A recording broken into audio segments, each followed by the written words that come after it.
In this episode, we debunk some old-time guidance about this is the only way to execute a photograph. Today, we want to witness works that you see in your eye. Greetings! I'm Rodger Newbold, the host for the Experience Photography's video podcast, episode number 61. I sure am glad to be here today. My great friend, my partner, splendid photographer, and editor for this episode is Mr. Matt Rich. My friend, where are you today? Tell us how you're doing. Just a little thirsty, so I thought I'd get something to drink. That's better. See ya. Excellent. Well, many people want to know how to take better photographs, and that's why we're here. We want to help those that are searching to find better information and build better skills.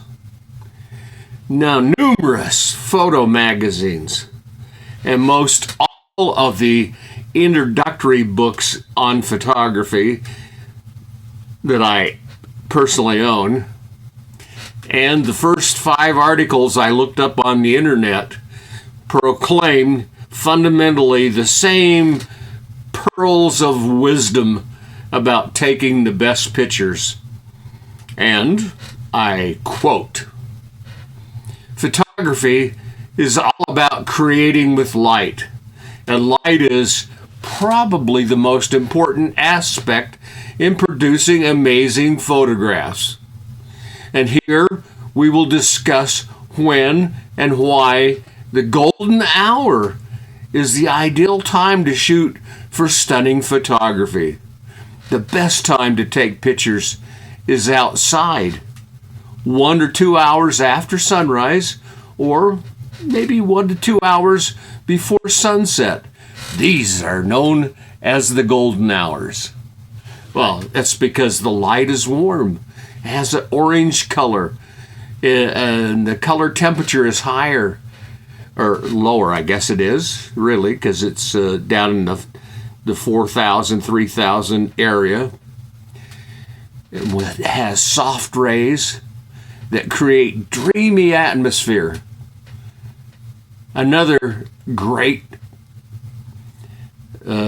time to take photographs is during the blue hour. The time is right before the sun rises and just after it sets. Wow. Again, I quote, "These magic hours near sunrise and sunset are the most popular times of the day for outdoor photography. And if you want to take outdoor photos and avoid harsh light, it's best to stick to these times. And in this article, we'll take a closer look at making the most out of natural light during the golden hours and the blue hours." Well, I continue on quoting, "Would you like to know the best time of the day to take photos? In this tutorial, you'll learn when the right light outside is fantastic for whatever type of photography you enjoy doing. These time of day are used by professional photographers, and they will teach you when to go out shooting and how to use light most effectively." Oh, you may have already heard of them, the golden hour or the magic hours. Oh, there you go. Now, as dramatized in these examples, and with some really domineering advice from professional photographers, photos are to be made during the classical 4 hours of the day. Phooey! What do I do during the remainder of the 20 hours in the day? Sit in my truck and and watch the sky pass by. I guess I could clean my tripod or polish my boots. Of course not. Let's debunk these boring introductory views right now. First, let me propose to you that not everyone wants to be up in the dark 2 hours before sunrise to shower, dress, prep, and be on location in case the sun rises with some rewarding tranquility. Least I remind you that having lived in the UK, a non-rainy sunrise was always a hit-and-miss affair. I'm certain that there might be other similar situations in other parts of the world as well. Or either you may not be as chipper in the morning. You may not be as happy before breakfast. Or maybe, maybe you still face that nasty 4-letter word, work. This photograph by Dan Henriksen, I'm grateful to Dan for donating this image for us to use. Dan said, and I quote, "It was shot from the side of the road. I stopped the car to shoot at around 11 a.m.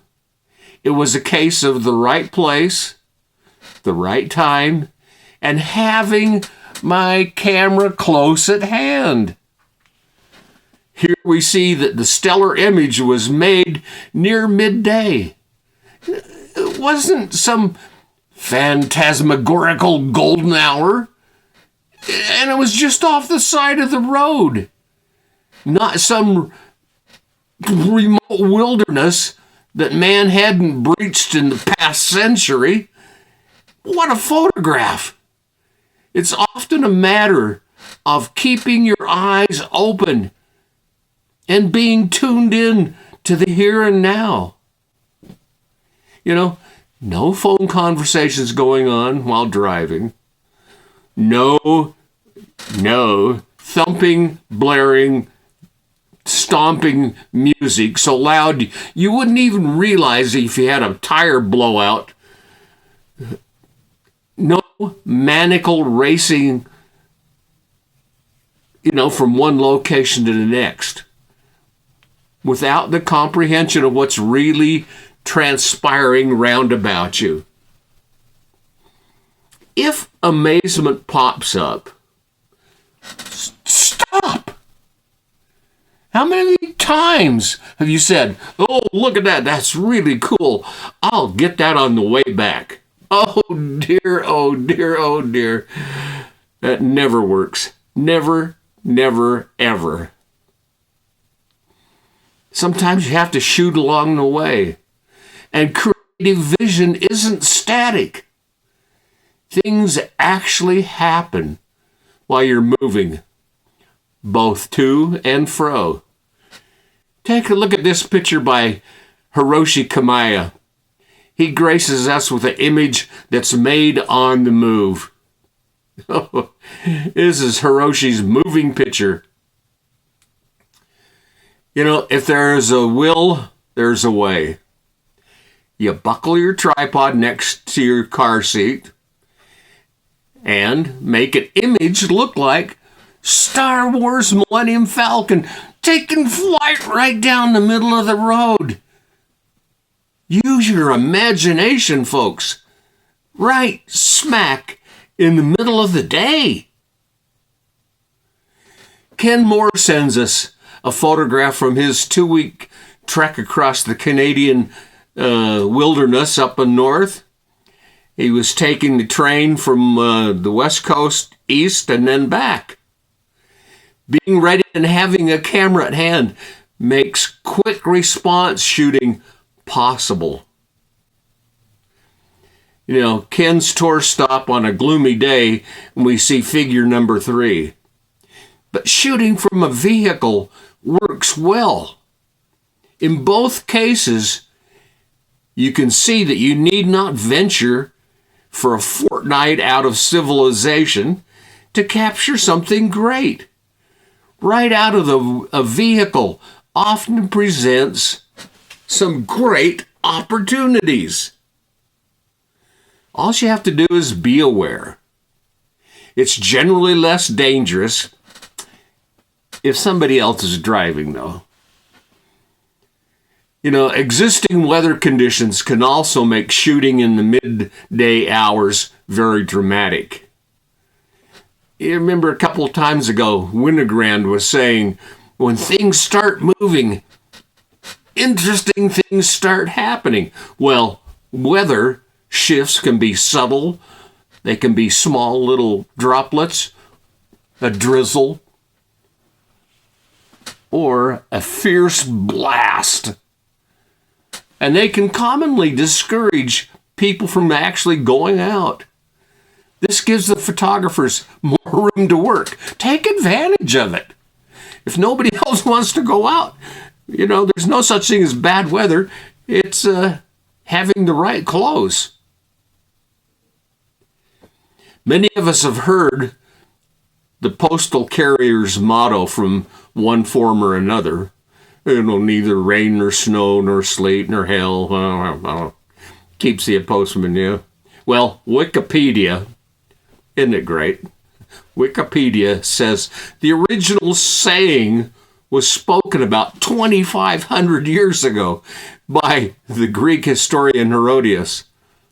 He actually said, neither snow nor rain nor heat nor gloom of night can stay these courageous couriers from their swift completion of their appointed rounds.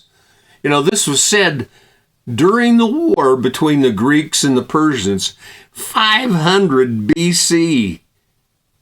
It was in reference to the Persian mounted postal carriers whom he observed and held in such high esteem. Well, weather points out that some type of something is perpetually there. We have many chances to work in it and through it.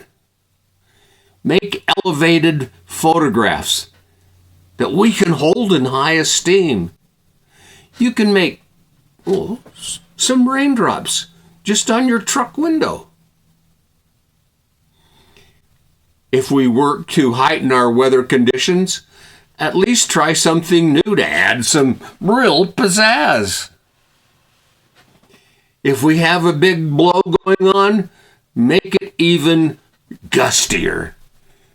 Try adding a neutral density filter and extend the shutter speed out to 2 to 5 seconds and just let the wind be fierce and smearing. Rain pumping up the saturation of color and glowing reflectively. Shoot through the window. Accent the drops. Try some soft focus or a stretch of nylon hosiery over the lens to accent the muted palette of the storm. Add to what's happening for more robust results.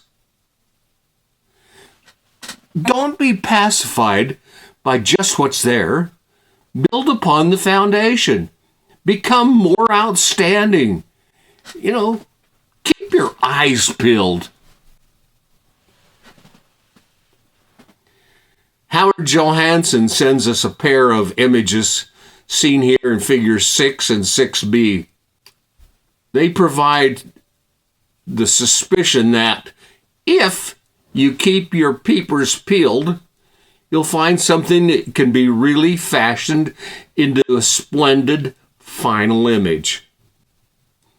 Ed's place, figure 6, and the final image, 6b, it really pays to be vigilant and not lapse into lethargic humdrum dreamery. Even Carly Simon saying to James Bond, "It makes me feel sad for the rest. I wasn't looking, but somehow you found me." Good things materialize right in front of you, especially when you're not desperately looking for them. Just come on, folks. Stay alert. We need more alerts. I've added 4 shots here that were all made between 10 a.m. and 3:30 p.m. according to the camera's EXIF data. It is possible to capture midday images by, here's the secret, controlling the color and contrast in the camera and or during post-production. All right, here's a Quakey forest, figure 7, shot at 3:30 p.m. Here is Zabriskie Point, Death Valley, 10:50 a.m. Bridge, Zion National Park, 11 a.m. And Sandstone Dome, 1 p.m. in figure 10. Now, many digital cameras, including mine, have a menu setting for dealing with various amounts of contrast and or saturation. Users may select outdoor vivid or soft portrait or something in between. Now, your camera menu choices most likely are going to have different names. But the fact is, most photographers do not even know about or utilize this control option in their camera at all. Usually, this selection never moves from the factory default setting, and this can be a very important option to explore in post-production. And it's easy to do. Photographers should be constantly working with the curves setting in Photoshop or Lightroom and their choices to provide better contrast control. If it's harsh and stark light out there, fix it in camera or post-production. Even film users can pick a film stock like Kodak Ektar for maximum contrast and color saturation. If it's dim light, get some Ektar. If it's harsh light, get some Portra. It's a soft color, low contrast film. Now, corralling contrast is a primary job of a good photographer. Take a look at Water Tank, Arizona. This tight shot of an old water tank is rather riveting. Sorry. The stark daylight really reveals incredible detail and distinct textures of the metallic surface. The close-up of detail of this bike rack in this next picture also showcased at its best with full light glowing down on it. Small details make for remarkable subjects in full daylight explorations. They're easy to do. Keep your eyes peeled. Now, I want you to take a look at the weather vane in figure 13. The flying horse weather vane was photographed at 1:30 p.m. by Howard Johansson. He lent us this image and he said, "I saw it I knew it was going to do it in black and white, and I wanted a grainy image to make it work the way I perceived it. This is as close as I could get without trespassing. So I cropped it a bit from the original capture as seen in 13B. As we pointed out in our vlog number 58 about discovering the best aspect ratio and composition, Howard packaged the final image in the best envelope for impact. Strong composition, bold shadows, make this a picture really take flight. So don't be caught with your cameras down. You know, snappy colors are also stimulating candidates for good shiny day. Weather can be jam-packed for a colorful parade, or it can be blended color holiday. And bright light provides bright spirits, as seen in these two pictures, the patriotic parade and the back 4th of July holiday. Now, take a look at number 16, backlit flare.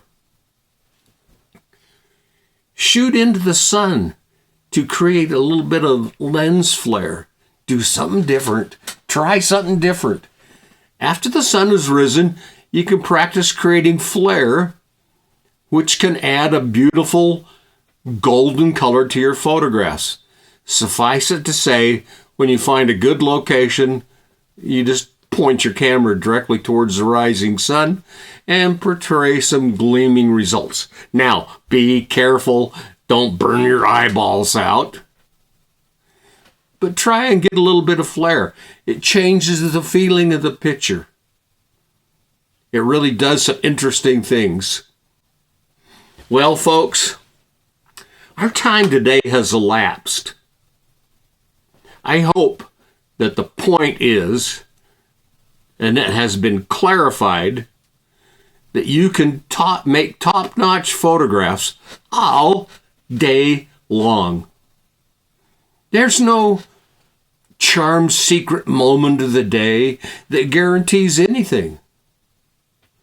There is no clandestine film, no magic camera, no secret sauce, no wand-waving fairy godmother to secure you a perfect picture. It's your eyes. It's your heart. It's your desires that make these world surprises so worth seeing. We anticipate that if you place your